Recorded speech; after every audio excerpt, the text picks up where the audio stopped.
रुकना भी एक आदत बन जाता है। शुरुआत में हम रुकते हैं किसी उम्मीद की वजह से, फिर हम रुकते हैं किसी वादे की वजह से, और धीरे धीरे हम सिर्फ इसलिए रुकते रहते हैं क्योंकि रुकना हमारी आदत बन चुका होता है। हम खुद से कहते हैं अब तक रुके हैं तो थोड़ा और सही, इतना सह लिया तो ये भी सह लेंगे, और यहीं से खुद से सबसे बड़ी बेईमानी शुरू हो जाती है। रुकना हमेशा प्यार नहीं होता, कभी कभी रुकना डर होता है। डर अकेले हो जाने का, डर फिर से शुरुआत करने का, डर इस बात का कि अगर हमने छोड़ दिया तो कहीं गलत ना साबित हो जाए। हम रुकते हैं क्योंकि हमने बहुत कुछ दे दिया होता है, वक्त, भावनाएं, समझौते और खुद का एक बड़ा हिस्सा, और फिर लगता है कि अगर अब चले गए तो ये सब बेकार हो जाएगा।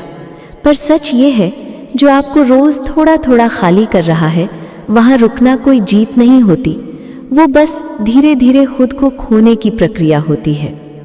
रुकने की आदत चुपचाप लगती है, कोई आवाज़ नहीं करती, कोई चेतावनी नहीं देती। बस एक दिन आप ये महसूस करते हैं कि आप अब वो नहीं रहे जो कभी हुआ करते थे। आप कम हंसते हैं, कम बोलते हैं और ज़्यादा सोचते हैं।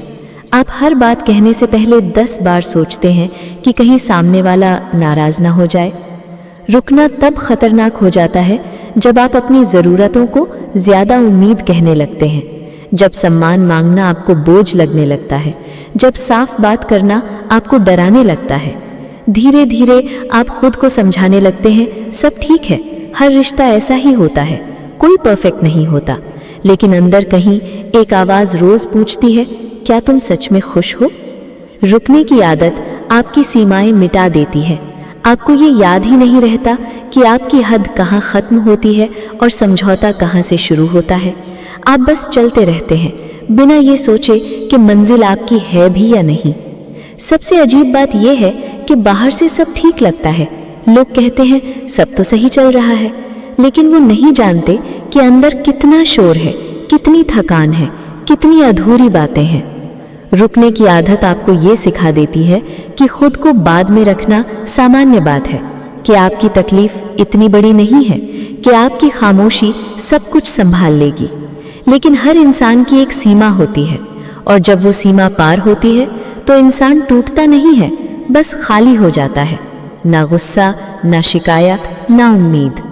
उस वक्त रुकना चॉइस नहीं रह जाता, वो बस एक मजबूरी बन जाता है, और मजबूरी में निभाए गए रिश्ते कभी सुकून नहीं देते।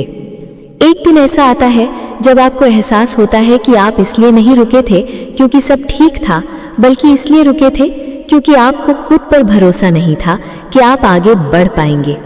और यही एहसास सबसे बड़ा मोड़ बनता है, क्योंकि उसी दिन आप समझते हैं कि रुकने की आदत से बाहर निकलना ज़रूरी है।